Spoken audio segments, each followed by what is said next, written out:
باسم الآب والابن والروح القدس إله الواحد آمين. أحبائي، في سلسلة شخصيات كتابية غير معروفة حابب أتكلم معاكم المرة ديت عن شخصية حوشاي الأركي. وهو كلمة الأركي ديت لأنه كان ينتسب لعشيرة الأركيين زي ما ذكر في سفر يشوع الإصحاح 16 آية 2.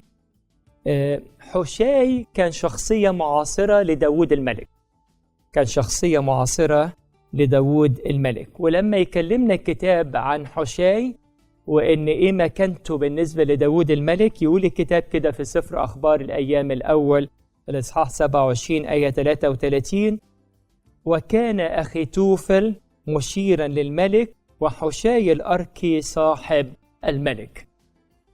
حوشاي كان صاحب الملك، بس خلوا بالكم إن جه اسم حوشاي بعد اسم أخيتوفل، وإحنا عارفين إن أخيتوفل كان مشير للملك وكان إنسان حكيم، وكان رأيه أو المشورة اللي يقولها كان الكل بياخد بيها وبيصدقها. يعني يقول الكتاب كده في صموئيل الثاني إصحاح 16 آية 23، يقول: كانت مشورة أخيتوفل التي كان يشير بها في تلك الأيام كمن يسأل كلام الله.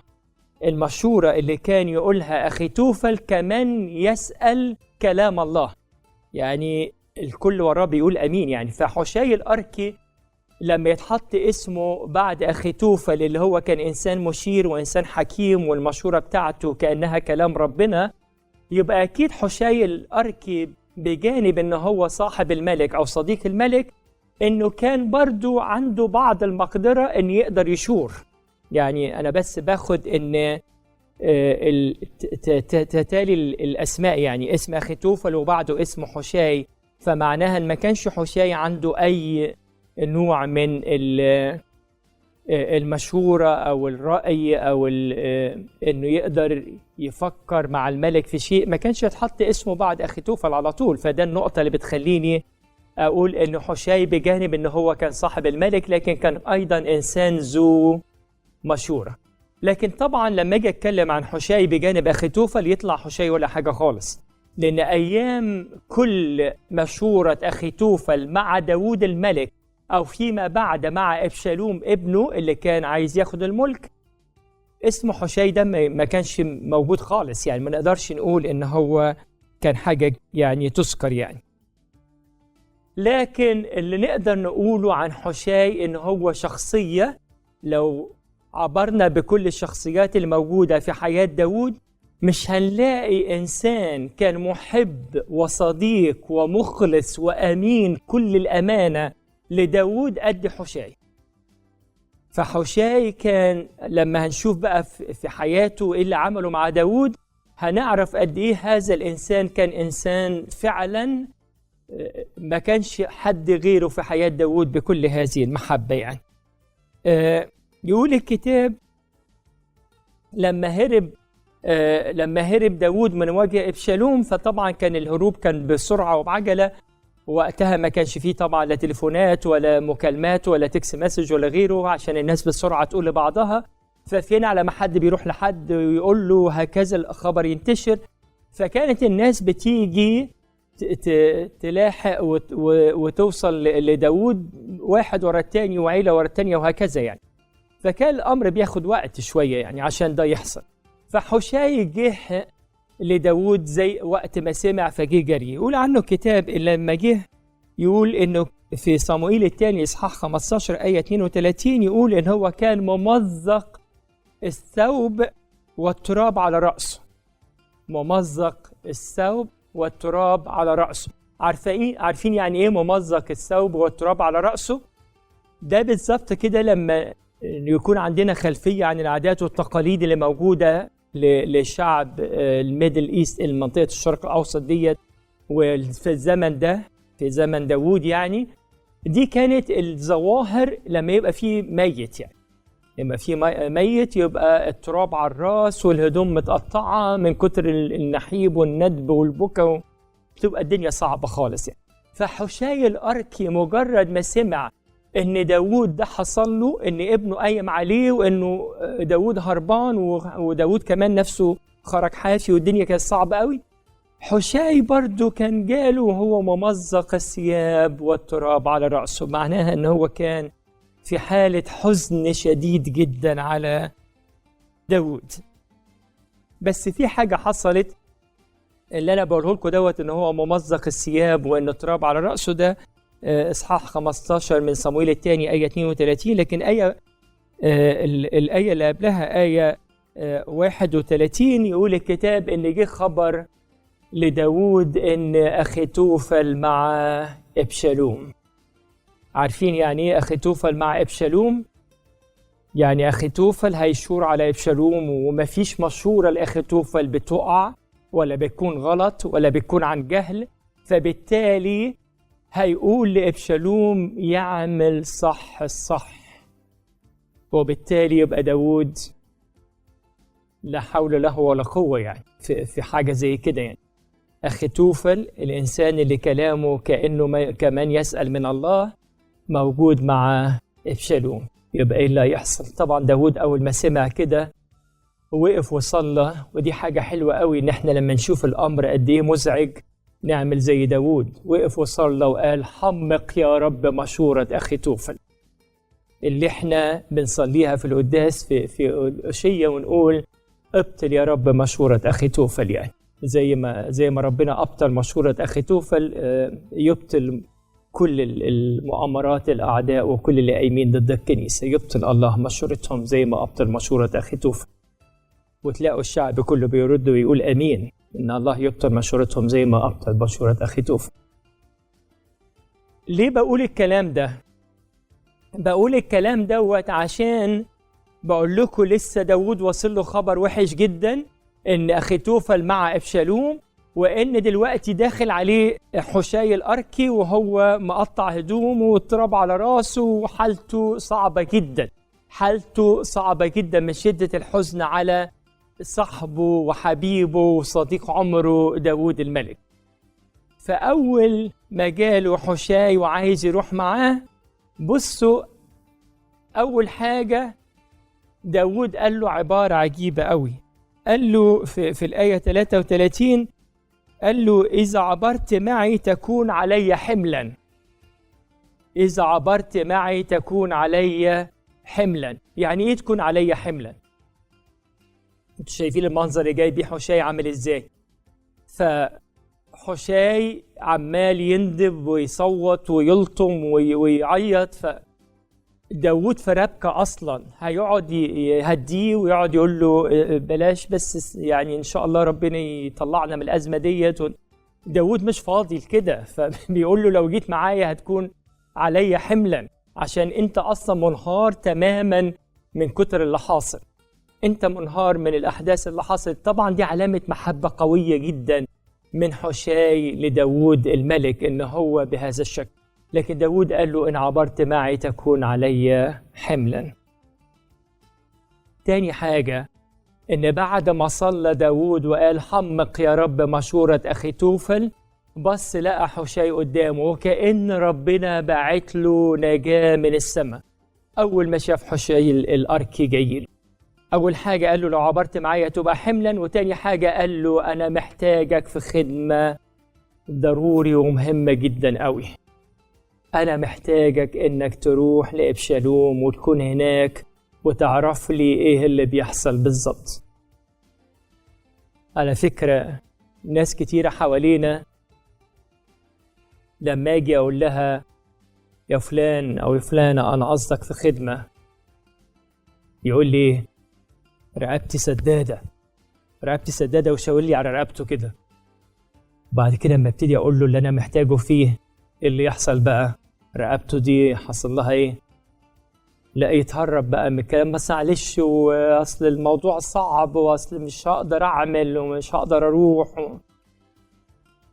حشاي لما داود قال له انا قصدك في خدمة، قال له رقبتي سدادة، وبقولها وانا قصدها لانه فعلا حشاي قدم رقبته في المهمة اللي داود بعته فيها.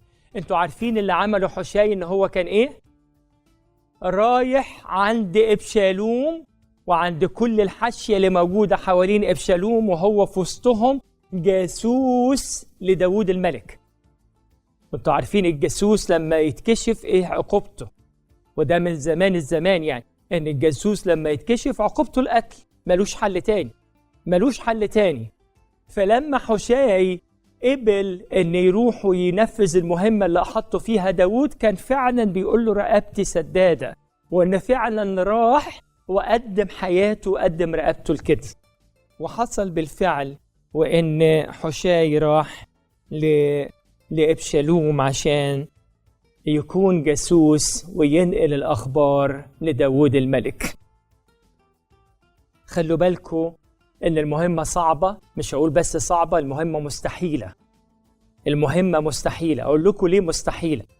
أول حاجة بصوا اللي قالوا كتاب في صموئيل الثاني إصحاح 16 آية 17، إن أبشالوم أول ما شاف حوشاي الأرك جايله قال له هوذا معروفك مع صاحبك.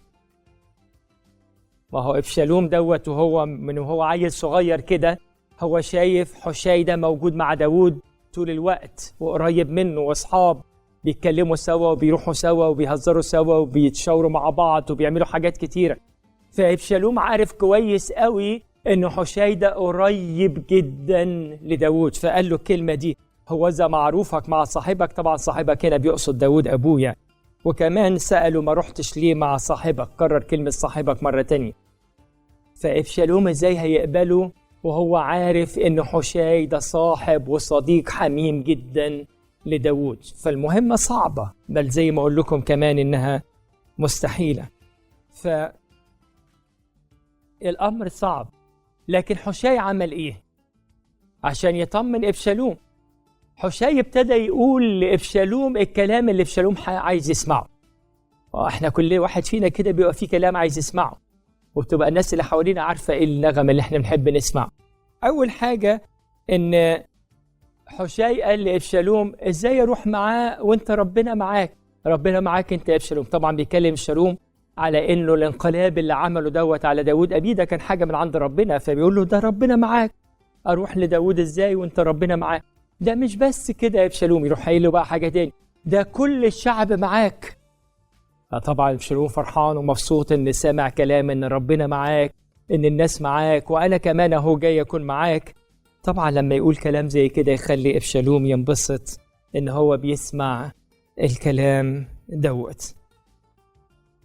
بس عايز اقول لكم حاجة تصعب وتخلي المهمة مستحيلة لحوشاي، ان هو عليه دور مهم قوي ان يبطل مشورة أخيتوفل. بس برضو عشان تبقى عندكم فكرة، أبشالوم قبل ما يجي حوشاي سأل أخيتوفل، وأخيتوفل اداله مشورة ان ازاي الناس اللي مع أبشالوم تتأكد تماما ان أبشالوم بيكره أبوه كره العمى، مش طايق يشوفه ولا عايز يسمع اسمه ولا في يوم من الأيام هيحنله بأي شكل من الأشكال. والناس مهمة قوي انها تتأكد من دي، عشان في ناس كانت احنا دلوقتي وراه وبعد كده يمكن هو يتكسف على دمه ولا يخجل من ابوه ولا يرجع تاني يحن لابوه، يبقى احنا كده منظرنا بين اعداء لداود. ففي ناس كانت متلقلقة، فأخيتوفل قال له عشان الناس المتلقلقة دي هقول لك مشهورة انك تعمل حاجة تخلي الناس تتأكد ان انت بتكره ابوك كره العمى. وراح شاير عليه الكلام دوت صموئيل الثاني اصحاح 16 آية 20 و21، أن قال له روح أدخل على سراري أبوك اللي كان سايبهم في القصر، كان سايب بعض السراري موجودين هناك، قال له روح أدخل عليهم في عين الشمس كده على مرأى من كل الناس، عشان كل الناس تسمع وتتحاكى إن قد إيه أبشالوم بيكره أبوه. أبشالوم سمع لأخيتوفل؟ سمع. أبشالوم عمل اللي قال عليه أخيتوفل؟ عمل. عشان كده بقول لكم مهمة حوشاي الأركي كانت مهمة صعبة جدا، لأن أخيتوفل أولا كلامه كمان يسأل من الله، ولأن أخيتوفل اوريدي إشار على أبشالوم بمشورة وأبشالوم سمع وراح عملها، وإن كمان أبشالوم عارف عن حوشاي إن هو صاحب أبوه فمش هيبقى مطمن له قوي. فكل الأمور دي خلت الأمور شبه مستحيلة، خلت الأمور تبان إنها شبه مستحيلة. بعد كده أبشالوم سأل أخيتوفل، ما بقول لكم وأخيتوفل هو المشير وهو اللي بيتسأل منه الرأي من أيام داود أبوه. ابشالوم سأل أخيتوفل وقال له طب نعمل إيه؟ نقوم نحارب دلوقتي ولا نعمل إيه؟ أخيتوفل قال له ده أحسن وقت تروح تحارب فيه أبوك لسه هربان دلوقتي ولسه معاه ستات ومعاه عيال والدنيا متدربكة وهو لسه ما وضبش نفسه ولا وضب الناس اللي معاه لا يبقوا رجال حرب ولا الناس اللي يقعدوا بالأمتعة والنساء والأطفال، لسه ما وضبش نفسه خالص. فأنت لو قمت عليه دلوقتي وهو لسه في حالة الربكة ديت أكيد هتغلبه. وبيني وبينكم مشورة أخيتوفل كانت صح 100%. مشورة أخيتوفل كانت صح 100%، لأن اللي قاله فعلا ده الوضع الحقيقي. داود فعلا كان مرتبك ولسه ما وضبش نفسه ولسه ما عدش الناس اللي معاه، لسه ما شافش الأسلحة والمعدات اللي هيتحرك بيها، كل حاجة لسه متدربكة. فلو فعلا إبشالوم عمل زي ما أخيتوفل قال له كانت النصرة لإبشالوم 100%. 100%، الأمر منتهي. مشورة صح وصح تماما. يقول الكتاب كده إن عن مشورة أخيتوفل دي صموئيل الثاني صح 17 آية 4 يقول حسن الأمر في عيني إبشالوم وأعين جميع شيوخ إسرائيل.